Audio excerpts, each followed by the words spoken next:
Alors, bonjour tout le monde et bienvenue dans ce premier tutoriel sur la longue série que nous avons entrepris aujourd'hui sur la configuration des routeurs MikroTik. Le modèle que nous avons là, c'est un RB951. Pendant toute notre série, nous allons configurer plusieurs modèles, mais nous commencerons par celui-ci. Par convention, pour vous connecter à votre routeur MikroTik, il est conseillé d'utiliser les ports 2 jusqu'à 5 parce que par défaut, le port 1 est bloqué par le pare-feu. Il y a une configuration dans le pare-feu qui n'autorise pas la modification du routeur depuis le port numéro 1. Donc, il vous faut votre alimentation, de préférence celle qui a été livrée avec le routeur lui-même. Il vous faudra ensuite un câble réseau RJ45 que vous allez connecter à l'un de vos ports. Voilà, et puis vous prendrez l'alimentation que vous allez également connecter.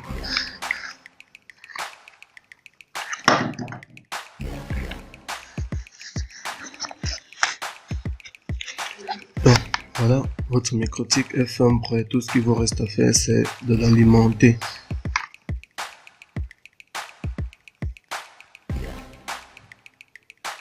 Une fois votre routeur MikroTik alimenté, pour pouvoir vous connecter à votre routeur, il vous faut utiliser un utilitaire propriétaire de MikroTik qui s'appelle Winbox. Pour cela, vous venez sur le site officiel de MikroTik, mikrotik.com.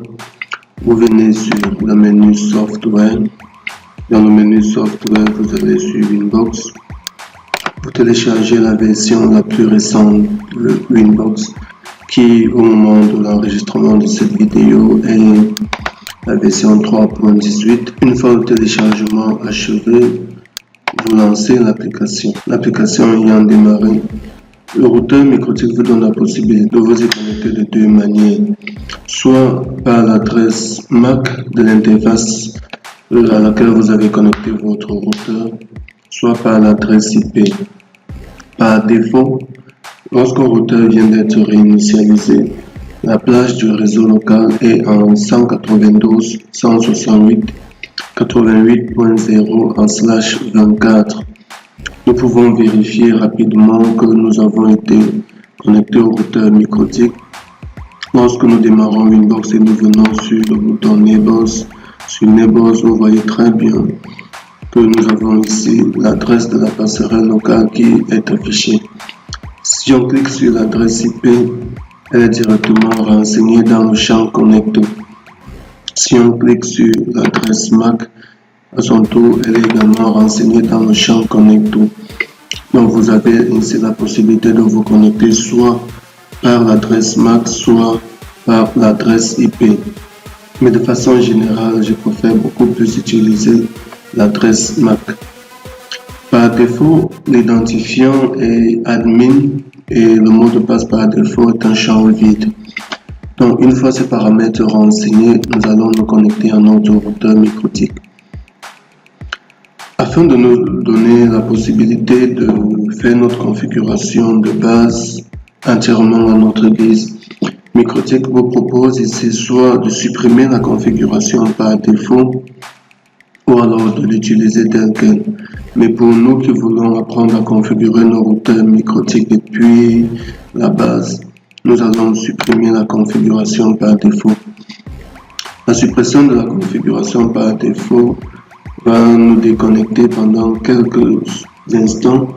Voilà, nous sommes déconnectés et nous cliquons sur le bouton Reconnect.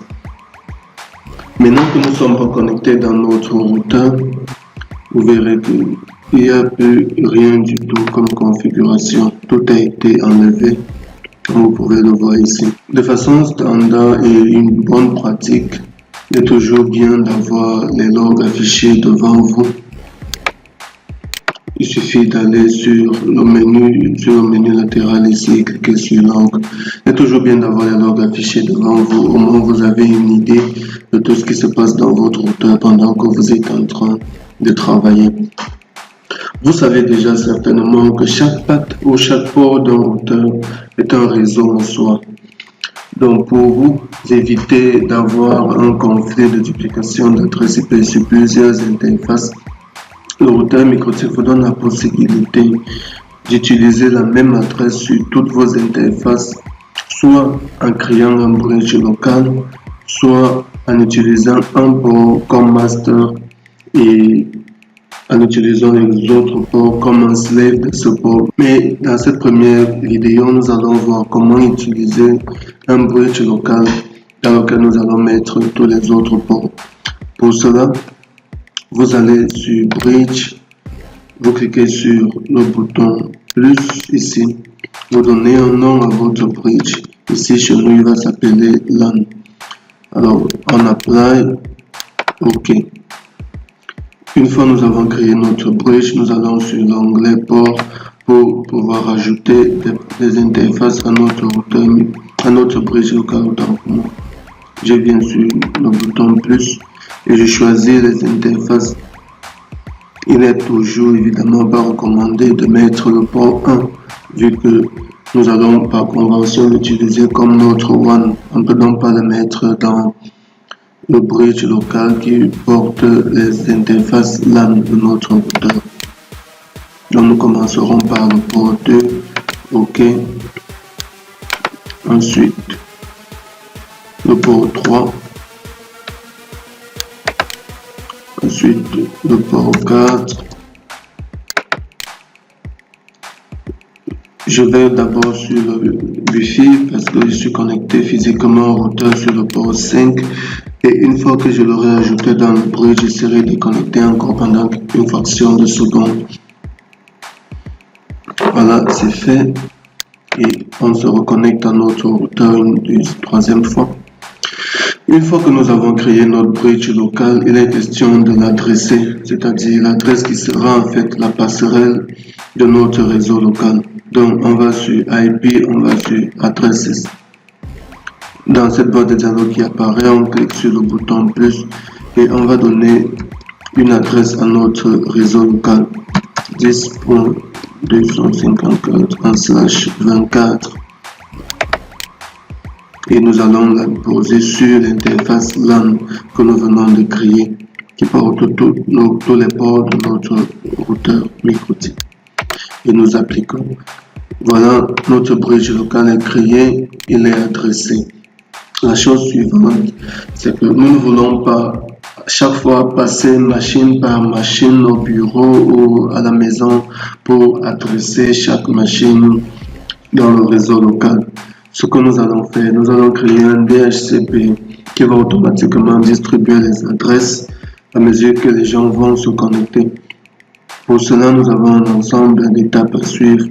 Nous allons sur IP d'abord et nous allons créer la plage d'adresses dans laquelle nous voulons que notre routeur distribue les adresses à nos différents utilisateurs. Donc nous allons sur IP pool et on clique sur le bouton plus et on va l'appeler plage DHCP local. Et nous allons définir la plage en question ici. Maintenant, si vous avez des serveurs ou des équipements qui doivent avoir des adresses IP fixes dans votre réseau local, c'est le moment de les exclure de la plage du DHCP. Donc nous allons commencer ici à 2 et de 2 jusqu'à 200 par exemple, de sorte que tous les équipements qui ont besoin d'avoir une adresse IP fixe dans notre réseau local, on va leur donner une adresse au-dessus de 200. Et cela ne posera aucun problème, ça continuera de fonctionner normalement parce que en réalité, tout sera toujours dans la même plage /24. L'étape suivante consiste à aller créer le DHCP en question. Donc on va sur IP et on vient sur DHCP serveur. Moi je vais cliquer sur le bouton plus. Je vais l'appeler mon serveur DHCP local. Je vais choisir l'interface sur laquelle je veux qu'il soit visible et distribué. Ensuite, je viendrai choisir la plage dans laquelle je voudrais qu'il distribue ses adresses. Ensuite, je voudrais me rassurer que mon serveur est toujours en train d'émettre une offre de service DHCP. Je voudrais également que la table ARP ait des entrées pour toutes les adresses qu'il va distribuer dans ce DHCP. Et à partir de là, on valide OK. La dernière chose à faire ici pour pouvoir distribuer nos adresses en DHCP, c'est de venir sur l'onglet Network. Dans l'onglet Network, je vais rajouter mon réseau local. Ici, 192.170.0/24. Ma passerelle 192.170.254. Mon masque de sous-réseau en 255.0. Mon serveur DNS. Ici, je mettrai le DNS public de Google. Et si je voudrais rajouter un second DNS, vous voyez ces deux petites flèches, l'une qui pointe vers le haut et l'autre qui pointe vers le bas. Si je clique sur celle qui pointe vers le bas, j'ai un nouveau champ qui me permet de remplir un second serveur DNS. Pour le moment, les autres paramètres ne nous intéressent pas. Voilà tout ce qu'il faut pour créer un DHCP local. Notre serveur DHCP ainsi créé, nous allons rapidement vérifier que nous pouvons déjà prendre une adresse dans ce serveur DHCP. Pour cela, nous allons vérifier la configuration de notre interface réseau. Nous venons sur Détail et nous voyons que nous avons la 192.168.10.200 qui est la dernière adresse de notre plage DHCP. Notre passerelle, la 10.254. Notre serveur DNS, le serveur public de Google et puis ce second serveur public de Google. Ainsi, si nous nous amusons à lancer un ping sur notre passerelle,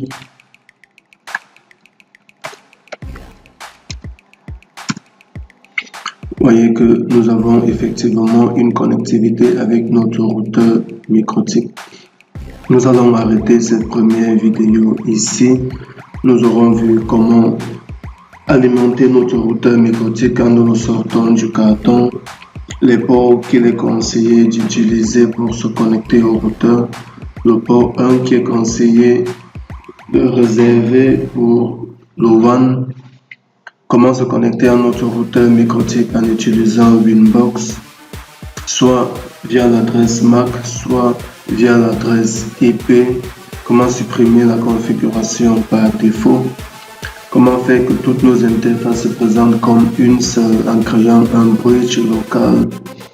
Nous avons vu comment créer un serveur DHCP local en définissant la plage, le serveur lui-même et le réseau avec ses serveurs DNS. Dans une prochaine vidéo, nous allons voir comment créer notre interface WAN, comment nous allons l'adresser et ainsi donner Internet à nos utilisateurs depuis notre réseau local.